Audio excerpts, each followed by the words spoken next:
Hey, Adam, how's it going? Hey, B, you look relaxed. I am relaxed. Thank you for noticing. Coach Norvell mentioned Shaheen Brown as someone who took a really hands-on role in helping coach guys up today. Seems like he stood out a lot this week from an impact standpoint. I guess, what have you seen from him this camp? Is he someone who's kind of kicking into gear at the right time? We got to continue to kick, but I like he is moving in the right direction. He's been trending in that right direction, since camp 2 years ago, when we really invested in him and putting him in that role last year. It was all because I thought he deserved it, but I also think he has the ability both on the field, but I think he's a really good teammate. I think the guys love him. I know he loves the team. He's whether it's offense or defense, Shai's usually somebody that's right in the middle of it, trying to encourage. I think it's one of his really positive character traits. But Shai will be a very important player for us this season. I think he's got all the ability to do multiple things, and we're going to need him to play at a high level, and I do believe in him. Next will be Irish FL from Warchamp. Hey, Coach. Coach Norvell mentioned that you guys had at least one or maybe a couple takeaways, and he specifically mentioned Greedy Vance having one. How good was it to see some of that? I know last week that was something you wanted to see more of. Yeah, definitely want to. Greedy it was a really good one-on-one play. I thought the offense was doing a pretty good job of the throw game of just executing, but they throw a one-on-one, and the way we coach it and the way Coach Surtain coaches it is. That ball's in the air. There is no wideout. There is no DB. It's about the aggressor. And Grady did a nice job. Went up and made the play. Gave us the ball at midfield. To change possession. I think we've knocked a couple balls on the ground today too. I don't know if we really came up with many of them, but definitely.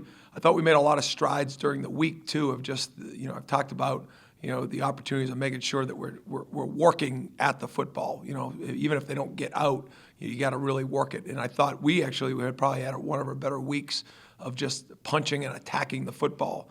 So I think that's got to continue. All right, next will be Chris Neat from 0247. Adam, when you have your first team type guys out there, whether it's 12, 18 guys total for that personnel group that you trust, how good is that defense capable of being? We got a chance to be, as good as there is. I think we got a really strong nucleus of players. We're constantly trying to build depth because you're going to need it. But I feel really confident about the group of guys that we have, and we're going to have to continue to work at it and continue to execute on game days. And but I don't put any limits on what this group can accomplish, both defensively and as a team. And we've got the right people, but that right group of people needs to continue to push in the right direction. And I've got no questions about who we coach right now. And I'm excited to go to work and jump into this season with them. Next will be Kurt Weiler from the Osceola. Hey, Adam. Mike talked about Tatum Bethune kind of making his presence felt when he was out there today after he's been a little limited early in camp. I guess, what have you seen from him, and I guess what does he mean too? I'm sure he is one of the guys who's valuable to a group of so many younger linebackers. Tatum's somebody that you can absolutely see him having an impact after football, just with his character, his personality, his encouragement. He's just, he's got such a maturity to him, and I think we noticed that right when he walked through the door last year. He's got good quickness. He's physical. He's smart. But I just think his maturity is really important to this football team. He's got a really good way to looking at things, and like I said, very mature. He's a winner. He won in high school. He's been on really good defenses, and he will do everything he can this year to make sure that himself, this defense, and this team reaches whatever potential that we have. We'll go back to Brendan. Sticking with the linebackers, what have you seen from DJ Lundy this preseason camp? Is he someone else who seems to be progressing in a good direction? Yep. I would say right now he's our most improved linebacker, and so that's saying something. I thought Omar was probably our most improved in the spring. But when somebody's going into, I guess it's year 4 for DJ, and when DJ's going into that, and he's shown the growth that he's had, just I think he's trending in a really strong direction, and he's somebody that I think can affect the third down pass rush too, and just offers us some opportunities because how physical and twitchy he is, but really impressed with the way he's gone about the work here the last 3 weeks. We'll go back to Ira. When you guys hired Coach Surtain, you talked about how much time you spent with him and just trying to get to know him, and you obviously knew his resume. Now that you guys have been with him for this amount of time, like, are there things you see at practice or in meetings where you're like, okay, that's great, he's bringing that? Like, has he been more maybe than you guys even expected? I think I read more just his personality. I'm so pleased, because when you try to speed this hiring process up, I dealt with my limited information with him early, just when he was at Heritage. And then I trusted really the people that were around him from outside of that, at the Dolphins.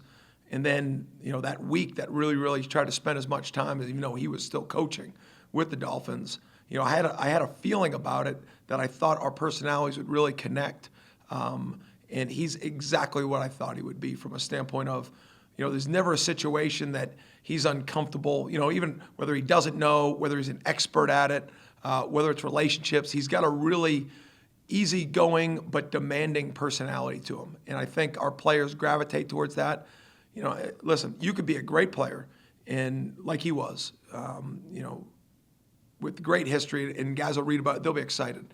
That only lasts for a week or so until the players really say, okay, this guy's invested in me. Now, he not only was a player, but he can teach me. But just the day-to-day workings with Coach Surtain, for me, has been, it's been exciting because I'm in that room with him a lot. And just to see his relationship grow with those guys and see the trust and just his everyday personality, that's the thing that I would jump out, because I knew he would know how to play defensive back. We were all different types of teachers. I knew that teaching component would be there. It was just a matter of what type of tone he would set with that group, and just really pleased at this point with him. We'll go back to Brendan. I've got a 2-part question, if that's okay with everyone around. All right, first off, how was tackling this week compared to last week's scrimmage? And then secondly, just a general question about Jared Verse. Like, what have you seen from him in terms of growth from the day he got here, spring and a half ago to now, where he's grown the most in? Yeah, I thought, from last week, I wanted our physicality in practice to show up. I think in today's day, when you're thudding the football and where you're trying to keep guys up during practice, which is how you have to practice, there's a way to do that and still bring physicality. So I think throughout the week, I thought we did a much better job. That went back to Ira's question too, of just the ball disruptions and attacking it. I thought we made a lot of strides this past week just in allowing our guys to practice hard and physical, but being smart at the same way. I thought today, I thought there were some really good open field plays. I know Conrad Hussey, Ashlyn Barker had some really good tackles in the open field. But we did miss a few too, and I think it's something that you're never going to say, okay, we're there, let's walk away from that fundamental. And I just think there's, we've got a chance, every Saturday or Sunday to get judged on what that is. And we got to have competitive excellence to, make sure we're executing at that time. But, I do like the mindset and the way that we practice this week. Were we perfect today? No. But I think it's never something that you're going to check the box and say, let's move on. Because tackling is the name of the game. If you don't take it away, you got to be able to tackle it. And, I think our pursuit level's been really good. I thought the energy and that things, but we do need to create, those one-on-one tackle situations as much as we can. We got to make sure that we're executing. Next will be Matt Lassere from Warchant. Sorry, Coach Norvell mentioned Justin Cryer earlier. What have you seen in his improvements this camp, and especially having to make such a quick transition? Yeah, it was a quick turnaround for Justin. And, with the background that we did, we're pleased with him. He's a good, really good size frame backer that has good footwork, smart. He plays with good knockback. We just got to keep pushing the development with him, and it's going to be a lot of work, to get him ready for this year, but we're going to work through it. I think he's definitely going to have an impact in our football program, whether it's on special teams or just in development ways this year. We'll see where that ends up, but we are happy to have him. He fits us, and I think he'll be a good player in his career here at Florida State. All right, last one's going to go to Ira. You guys brought in, some good DBs, and you already had good DBs, and there's a lot of guys that have played multiple positions and a lot of guys who have started a ton of games. We've talked a lot about the offensive line has way more than 5 starters, and it feels like maybe the secondary has more than 5 starters. How do you guys plan to handle that, and how have the guys handled that so far? Yeah, good question. We brought in a really strong class this year, and you put that on top, and you got to add Fentrella to that class, and then the year before, really the one from that class, it was Azarieh, and then before that, you obviously had Jamie, Shy, Kevin. So you put all those groups together, and then you have the J-Dub, Renardo, and Akeem that were here, or J-Dub came in year 1. That's the group. And so it's a group that we've recruited really well, we've evaluated well, but also then you got the Renardo, Akeem, J-Dub development. And so it's kind of a mixture of that. Because we're going into later in our years here of year 4, you got a chance to create multiplicity to get your best players out there, whether that's with J-Dub at nickel, whether it's Greedy playing some corner, playing some nickel. Obviously, our ability to move Kevin back makes it a lot easier, having played defense for us for multiple years. And then these young guys, now you bring them in, and I mentioned it last week, when you're trying to get maybe that late second, that third group, those are guys that they've got the ability to play. Now, we played over almost 200 snaps of 6 and 7 DB sets. So, you need those scholarship numbers because the amount of man match coverage we play. So those guys are running a whole lot. The physicality that the safety's got to play with. And, we do play enough dime football that you're going to make sure those guys get out there. So I think the answer, Ira, is making sure that there's some guys that play limited spots just because it's best for them and our team. Some guys play multiple, and that's our way to create some depth.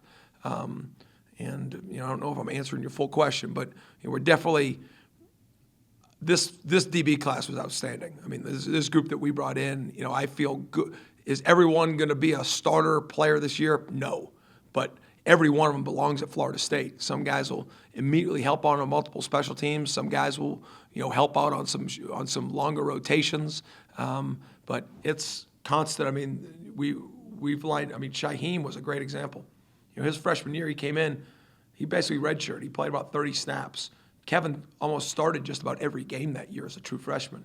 And, now I think they're both really good players. Kevin hasn't gone here and Shaheen stayed down. Shaheem's kind of risen up. So, we play a lot of them. We're going to need them all, and we make sure that we get them playing in multiple spots so that we get the best group on the field each down. All right, thank you, Coach. Thanks, guys.